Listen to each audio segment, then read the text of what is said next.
अभी आप सुन रहे हैं डीजे शिव नारायण को, presented by Golu Sanjeev. DJ Shiv Narayan, DJ Shiv Narayan,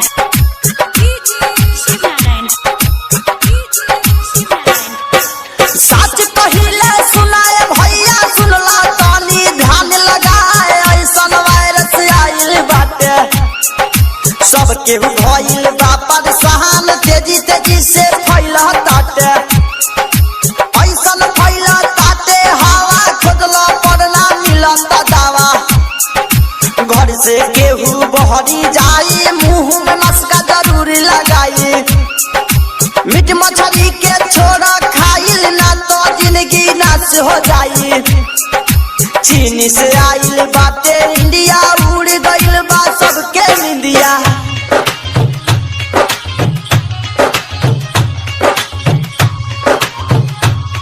Akarshan Films present चीन में मचल बाता बाही केतना जान चल गइल भाई एकर लक्षण सर्दी खांसी कोरोना वायरस हउए नाम कौनो दावा करे न काम बतिया पर तन करी विचार टीवी में देता समाचार सुन लिए मोदी जी सरकार जल्दी कौन उपाय लगाई कोरोना वायरस के भागाई ना तो जिंदगी नाश हो जाई चीन से आइल बाटे इंडिया उड़ गइल बा सबके निंदिया DJ Shiv Narayan, DJ Shiv Narayan, presented by Golu Sanjeev. चीन के ई छोड़ल बीमारी पड़ गइल बा सब पे भारी देश में आवत पारा पारी चीन वाला सन के बाटे दोस्त खालो से खाली साफ के गोश देख के माथा बात कराई कोरोना वायरस बाटे आइल गोल सन जीव भय रविंदर साच कहेले इहो खबर माजिद विकास सोनू रंगोली फैलल जाता देश में सगर चीन से आइल बाटे इंडिया उड़ गइल बा सबके निंदिया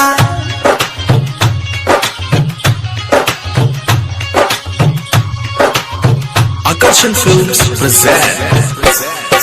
सच कहेली सुनाए भैया सुनला तानी ध्यान लगाए ऐसन वायरस आइल बाटे सबके भइल बा परेशान तेजी तेजी से फैला ताटे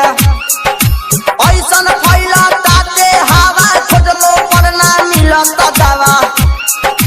घर से केहू बहरी जाई मुंह में मास्क जरूर लगाई मीट मछली के छोड़ा खाइल ना तो जिंदगी नाश हो जाई